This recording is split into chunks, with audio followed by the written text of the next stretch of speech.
કરીએ પાટણના હારીજમાં hit and રનમાં 3 લોકોના મોત। હારીજના ચાણસ્મા હાઈવે પર કાર ચાલકે પદયાત્રીઓને કચડ્યા। દાંતીવાડા નજીક પદયાત્રીઓને ટક્કર મારીને કાર ચાલક ફરાર। 5 થી વધુ લોકોને ગંભીર રીતે ઘાયલ કર્યા છે।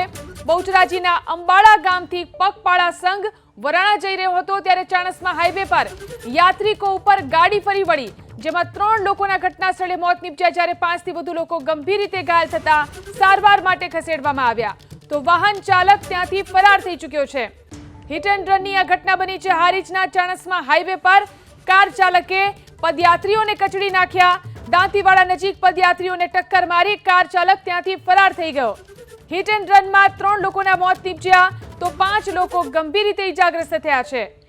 બહુચરાજીના અંબાડાથી વરાણા તરફ પગપાળા સંઘ જઈ રહ્યો હતો, તેની ઉપર કાર ફરી વળી।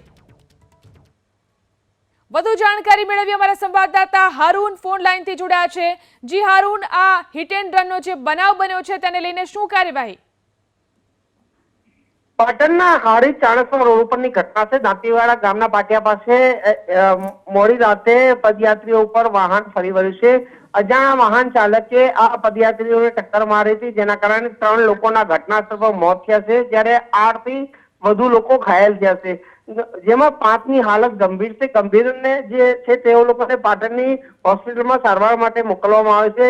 પદયાત્રીઓ બેચરાજીના અંબાડા ગામથી વરાણા મેળામાં જતા હતા ત્યારે કોઈ અજાણ્યા વાહન ચાલકે રોડ પર ચાલતા જતા એ પદયાત્રીઓ ઉપર વાહન ફેરવું હતું, જેના કારણે 3 લોકો ઘટના સ્થળે મોત થયા છે। જો કે આ સમગ્ર મામલે હારીજ પોલીસ ઘટના સ્થળે પહોંચી છે અને હાલમાં તપાસ કરી રહી છે। તો બીજી તરફ જે રીતે વાહન ચાલક જે રીતે ટક્કર મારીને ફરાર થયો છે તે વાહન કોણ છે તે દિશામાં પણ તપાસ કરવામાં આવી રહી છે।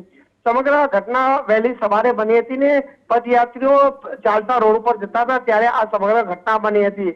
જો કે અજાણ્યા વાહન ચાલકની ટક્કરે 3 લોકોના ઘટના સ્થળે મોત થયા છે અને અન્ય 8 લોકો ઘાયલ છે। જી આભાર તમામ જાણકારી આપવા માટે। તો 3 લોકોના મોત થયા છે જ્યારે કે 8 લોકો ઘાયલ થયા છે।